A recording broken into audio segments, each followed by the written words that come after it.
There are so many things I love about being a freelancer, like the freedom. You can decide to set your own hour and work when you feel like it. You can decide what is your rate, and you can actually make even more money than when you were an employee. Most of the time when you're a freelancer, you also work remotely, so you can decide to work from wherever you want, like from the comfort of your home, or if you prefer to travel around the world, and you can also do this. And lastly, freelancing is also a great way to get into the blockchain industry as a beginner, because when you are a beginner, it can be a bit more challenging to find your first blockchain job. However, it's easier to start as a freelancer, and if things go well with the company you work for, after a few months, you can actually transform this into a full-time employment. So personally, I've been freelancing for many years, and in this video, I'm going to explain how you can become a freelancer as a blockchain developer. I'm going to explain you how you can find your first customer, how much to charge, and at the end of the video, I'm going to explain you the full process of how you can get customer in a passive way and charge really high rate. Hey, I'm Julian, and on my channel EatTheBlocks, I teach blockchain development on Ethereum. So there are a couple of ways that you can do freelancing. The first way is by being an independent freelancer. So that means that you work on your own and you deal directly with end customer. So the big advantage of this is that it's more simple, but the disadvantage is that it's harder to work on bigger projects because there is just you to work on the project. And the other way you can do freelancing is by working with other people. So for example, if you have some friends who are freelancer, then together you can decide to work together and work on the same project so that you can tackle bigger projects. You can also work with an agency that will make you work in a team with other people that you don't know. So the big advantage of this is that you don't need to find a customer yourself. However, the disadvantage is that in general, you cannot charge as much as if you were working directly with the end customer, because the agency has to take the cut. So if you're just getting started, it might be easier to go through an agency or use any sort of intermediary to help you find a customer. But later, if you want to progress in your career as a freelancer, it's better to work directly as an independent freelancer. So the big question when you want to be a freelancer is, how can you get your first customer?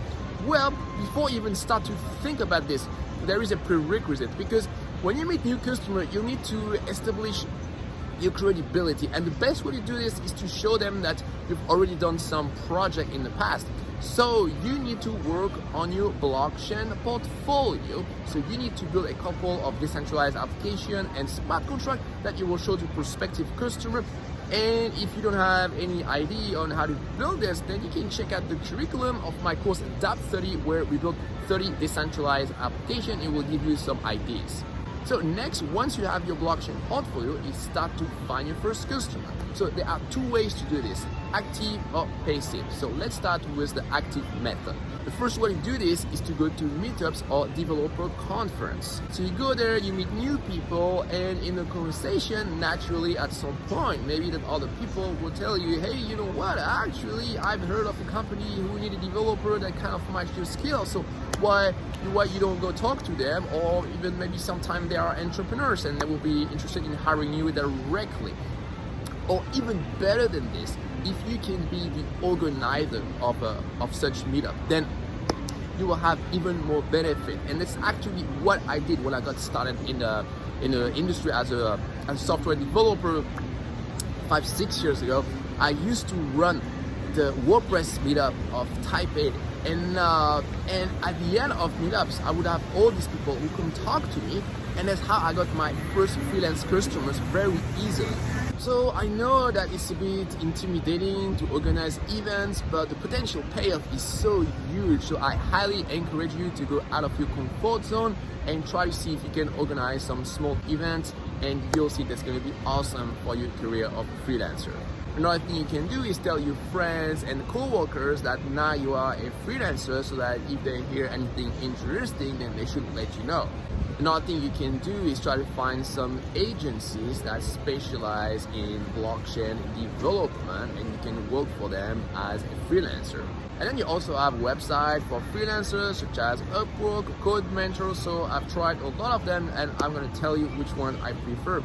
So I started with Upwork a long time ago, so that was really easy to get started.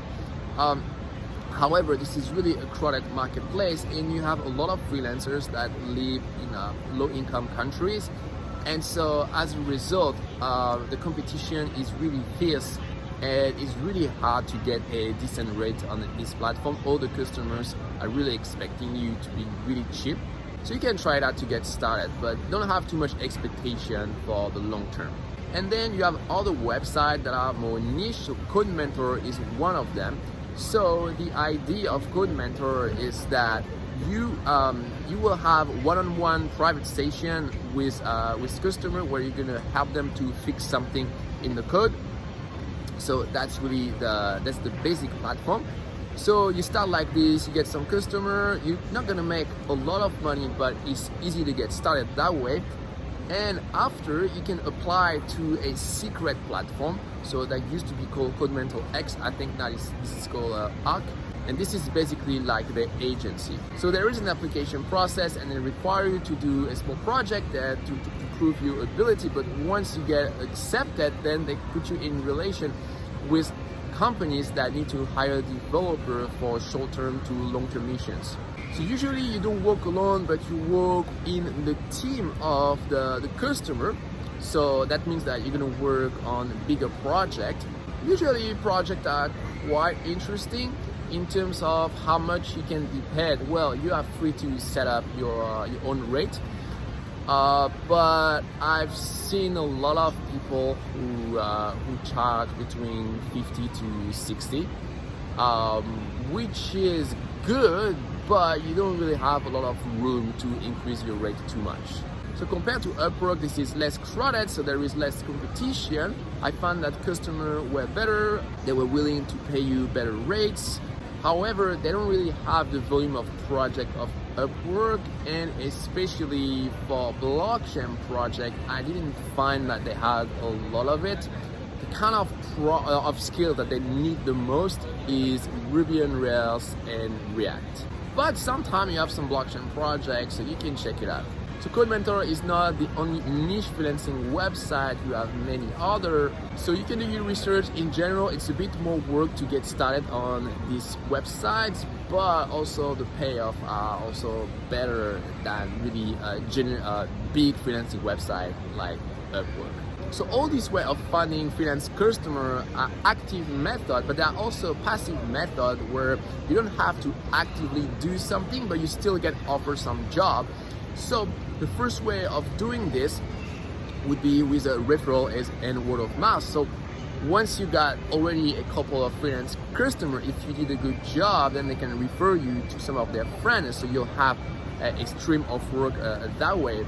But it's only once you already had a couple of customers. If you're just getting started, word of mouth and referral is not going to work. And another passive method for finding freelance job, and that's my favorite, is content marketing. So the idea is that you're going to produce some interesting technical content. So it can be a blog post, it can be a video on YouTube, and that way you're going to establish your expertise in a very specific domain, and somewhere you're going to leave your contact detail, and some people are going to contact you because they want you to they were convinced that you're really good, and they have some project that they want you to do. So this is really the best, because when people come to you, they really like you, and in general the project will be more interesting, and you will be able to price yourself at a better rate. Another big question for freelancer is how much to charge. Well, actually there are two schools of thought. There are some people who prefer to do hourly rate pricing, and other people who want to do project-based pricing. So let's see what are the pros and cons of each. So with hourly rate pricing, what is great is that your risk is really minimized. You are sure that you're going to be paid for every hour that you work. However, the big disadvantage is that it's a little bit difficult to increase your rate, because every time your hourly rate is going to be compared against the hourly rate of other freelancers. With project-based pricing, the big advantage is that it's easier to make more money, because the proposal that you're going to send to the customer is going to be very unique. It's very hard to compare this proposal against another one. However, the big disadvantage is that there is a risk because it's extremely difficult to estimate the amount of work that is going to be necessary for doing a software project. So it's very easy to underestimate the work that you're going to need for this project. But once you've already signed a contract, then if you realize that it's going to take you more work, well, you're kind of screwed because you've already signed a contract and you agreed on a specific price. So you can always try to negotiate with your customer, and if your customer is nice, you can renegotiate the terms of the contract, but there is absolutely no guarantee. So how can we get some of the benefit of hourly rate pricing with project-based pricing? Well, we can do what I call tranche pricing. So with tranche pricing, basically it's going to be a project-based pricing, but for a small part of the project. So if the customer wants some set of feature, then you're going to cut down the set of feature into a different group, and you're going to set a price tag for each subset of the feature. So that way you can readjust, like after you finish a certain set of feature. If you feel like it took you too long, then it's easier to renegotiate the next part of the project. Another pricing strategy for long-term work is called a retainer. So with a retainer, every month customer will pay you a fixed amount and you are expected to do some work. However, sometimes with retainer, you need to do more work. So what you can do is that you fix a retainer, you allow certain flexibility. If you work a bit less or a bit more, then you don't do any adjustment. But if really the amount of work you need to do is really higher, then you can ask for some extra for a specific month. Just getting started as a freelancer, I recommend to choose hourly pricing because this is really the most simple. And once you have more experience and you know better how to estimate project, you can start to do project-based pricing or even tranche pricing like I explained before. If you choose hourly rate pricing, then what should be your rate? Well, if you're a beginner as a blockchain freelancer, you can start around 30, 40, 50, and once you start to have more experience, then you can be closer to 80, 100. And if you start to work with a larger company, then you can increase your rate. It can be 200, 300, and even up to 1,000. So how can you charge a lot? Well, there are a couple of techniques, and I'm going to explain all of this.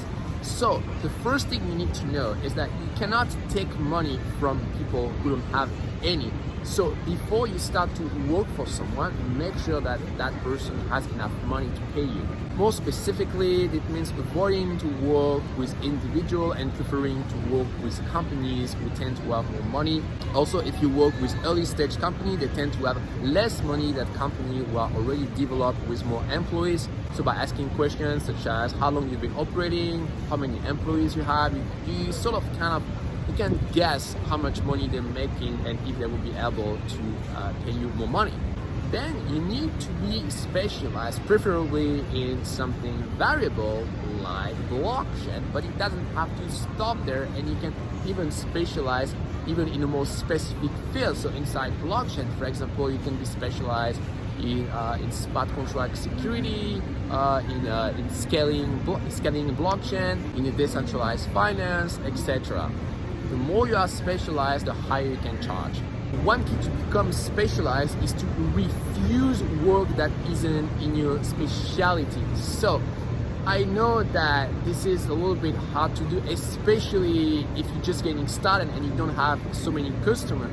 So in general, what happens is when you're just getting started, you are not very selective, you tend to accept any kind of work, but as your reputation and your portfolio of customer grows, then you can start to be more and more selective. Me, for example, I'm extremely selective, and there are many people who want me to do all sort of work. Like a long time ago, I used to do WordPress. Now I absolutely refuse any work with WordPress or PHP. I actually refuse any work which is not specific to Ethereum, and now I even start to refuse work that is not specific to decentralized finance. Another thing you can do to increase your rate is to establish yourself as an expert. So you can do this, for example, with open source contribution, with blog posts, with video, by doing some public speaking. Basically, you want to make sure that when potential customer first learn about you, quickly they start to think, wow, that guy. And the next key to make more money as a freelancer is to focus on the problem of customers. So when customers come to you, they have a problem and they have a solution, but usually they don't really tell you about their problem, but they only tell you about their solution. So they say, okay, so we want to build the software that way. And the mistake of most freelancers is that they only focus the conversation on the specific solution that the customer has in mind. But by doing so, you don't have any pricing power. So what you need to do is to ask a lot of questions and move the discussion to a higher level where you can understand what is the problem of the customer. Once you understand the problem, you can start to put a value on their problem. For example, you can tell them, well, if you didn't have this problem, that you would save hundreds of thousands of dollars, or if you could solve this, then you would make I don't know, that much money. So for example, if you can show them that once they don't have their problem, they would save hundreds of thousands of dollars, then it's way easier to come up with a solution with a price tag that is maybe $30,000, but this price tag will be compared to the value of the project, so it'd be much easier for customers to accept your high price. But if you directly arrive with your high price tag of $30,000, they will just laugh at you and say, oh, this is way too high, and then look at the proposal of this other guy. Yes, but this other guy hasn't done the work of really understanding what are your problems. So you need to be diligent and really understand the value of the project, and based on that, you can submit a proposal with a really high price tag. So now I'm going to explain you a strategy that you can use to acquire new customer in a passive way. So this is an advanced technique. So this is very effective on the long term, but if you're just getting started, I don't recommend to do this, but it's really good to keep this in mind for later. So with this method, we're going to use content marketing to get new customer. So we're going to use the concept of a sales funnel. So a sales funnel, this is a word that doesn't seem really interesting for developers, but that's a big mistake, because when you're a freelancer, yes, you're still a developer, but you also need to sell yourself. So sales funnels are very, very relevant. So the idea of a sales funnel is that's a way to describe the sales process. So at the beginning of the process, you're talking to a lot of people, and then you're going to move people down the sales funnel with some action. And so between each stage, you're gonna filter out some people, because you're gonna realize that not all of them are a good fit to work with you. And at the end of the sales funnel, you only have a couple of people who end up working with you. So how can we build these sales funnels? Well, for moving people down the sales funnel, you're gonna attract them with some value. So at the very beginning, so people don't know you, so we call these people a prospect. So let's say you have a blog, for example. So you're gonna write some technical article about something in the blockchain. So that is the value that you are offering. So the prospect gonna visit your website, they're gonna read this article, and then at some point in the article, you're gonna have a CTA, so a call to action. So a call to action is an invitation to take some action. So you are basically moving people down your sales funnel. So in this case, the CTA can be, are you interested to hiring me to work on a project? Well, we can schedule a free info session. So you're gonna have a form in your blog post, and this form is gonna ask a couple of questions, like a name of customer, email of course, but also you want to use this opportunity to start qualifying your prospect, because basically you want to make sure that this is a good idea to work with this person. You don't want to just accept blindly anybody that comes to you, because there are many people who will make you waste your time. And so one of the things that is very important to know is, does this person has enough money to pay me? Because otherwise there is no point to work with that person. So it's a little bit difficult to ask directly the prospect, hey, what's your budget for your project? Because of course customers know that if they give you directly their figure, then like by chance your proposal is going to be just at the limit of their budget. So there is a smarter way to do it. So instead of asking directly a question, you're going to ask, what is the range of your budget? Is it between 1,000 to 5,000, between 5,000 to 10,000, etc.? And based on the answer, you can decide, well, I think this guy is high priority, so I want to schedule the call really quickly, or no, this is a low budget and I have enough work, so I'm not going to schedule this info session. So next step, once you have scheduled an info session with the prospect. So by the way, at this stage, we don't call this a prospect, but we call this a lead, because that is actually, it has entered your sales funnel.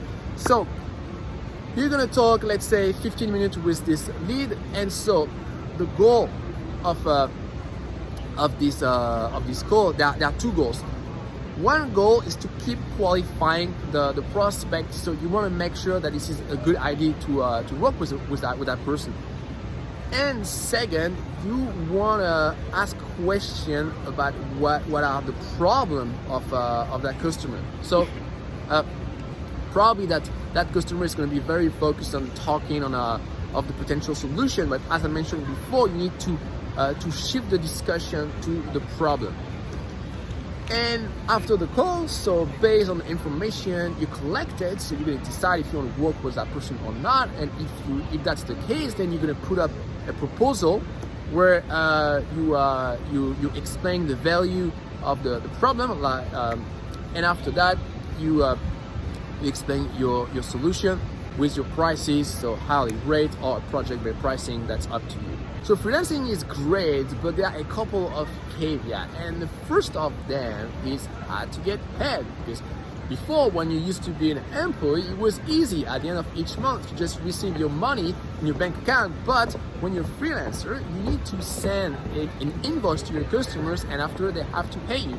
So one big mistake of many beginner freelancers is that they accept to be paid the full amount at the end of the project. Never do this, because if you do this, the customer is not really committed, and at the end of the project, maybe you're gonna realize that it's gonna take you weeks, if not months, to get your hand off the money, or even sometimes, if you're really unlucky, you're not gonna get paid at all. So it's not that customers are dishonest. There are some dishonest customers, but sometimes it can also be because they have some money problem, like with a startup, for example. Startup, very often they run into financial problem, and initially they thought they would be able to pay you, but unfortunately they can't. So one way to protect yourself against this is to ask for some down payments. So for example, if the project is $10,000, maybe you can get paid $3,000 upfront and the rest upon delivery, or you can even do 50-50. Or you can even go up to asking for the full amount up front. That's actually what I'm doing now. I don't take any risk. Anybody who want to work with me, cool, you pay the full amount now. You don't want? Oh, no problem, but I'm sorry, I can't work with you. I had some bad experiences before, so I don't want to take any risk. Another way to protect yourself is to use some intermediaries. So for example, if you work with an agency, then it's up to them to pay you whether or not the end client has actually paid, so you're protected. Also, if you use a website like Upwork or Code Mentor, usually they have to pay you no matter what, so these also offer some protection. Another caveat is called scope creep.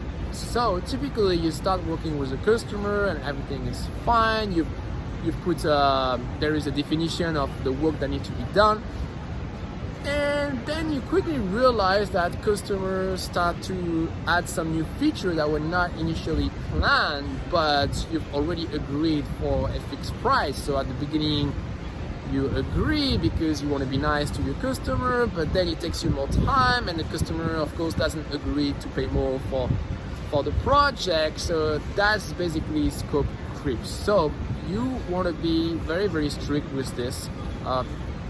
Whenever the customer talk about a feature that was not initially planned, you can politely acknowledge what the customer says, but you say, look, this is very interesting, but that's going to be for V2.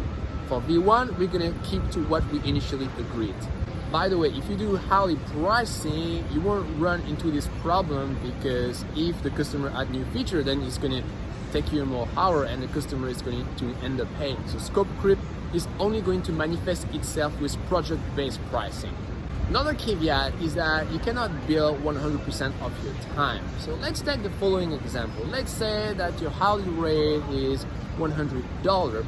So if you try to compare this with traditional employment, then you'll say, okay, well, 100 times 40 hours a week, so that's $4,000 times 4, because there is 4 weeks in a month. So that's, wow, that's $32,000 a month. Wow, that's crazy. Well, no, not so quick, because there is a lot of time that you will not be able to charge. For example, meetings, it's a little bit harder to charge this time. Also, you're gonna need to spend a lot of time searching for new customer, learning new things, and also some other admin tasks that you didn't need to do as an employee.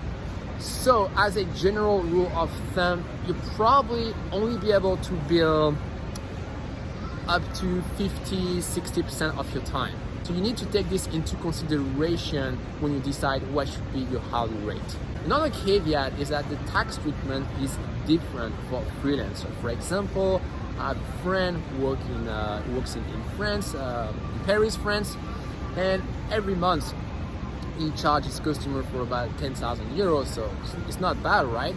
Yes, but after all the taxes, he only takes home 3,500 euros, something like this. So that's still okay, but that's really a lot of taxes that I paid.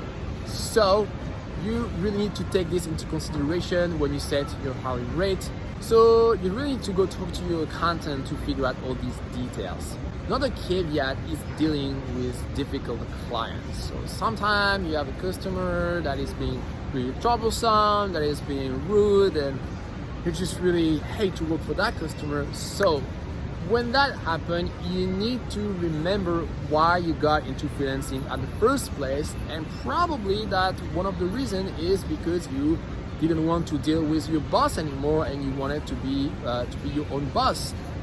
So you know what? If there are some people that you really don't like working for, then you have the freedom to fire some customers. So you can just politely tell them, look, I'm sorry, but I don't think this is a good fit. Let's just finish this project, and after we're not gonna work together anymore. This is totally fine to do this. Don't feel guilty. Another caveat is dealing with intermediaries like agency or freelancer website. So these are really good when you're getting started because they help you to find your first customer.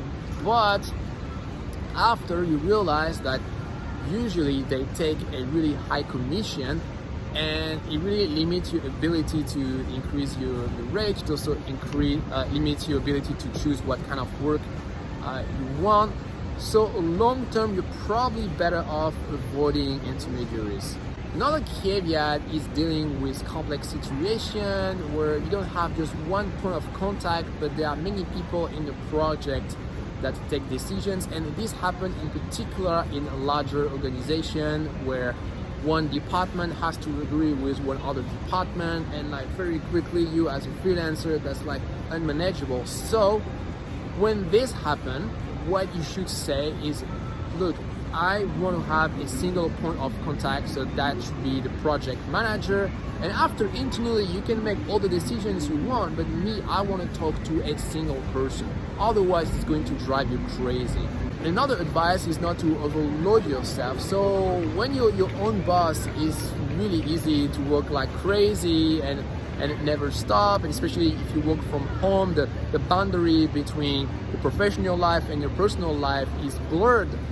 So one way you can solve this is by by going to a specific place to do your work. Like you can go to a co-working space or at your place have a specific room which is your office, and you decide that every week you're not going to work more than 40 hours. if you want to do this long term, it's very, very important that you stay disciplined here. If you want to get started as a blockchain developer, there are many other things that you need to know, and actually I've created a full playlist full of very useful tips for a beginner blockchain developer, so check it out.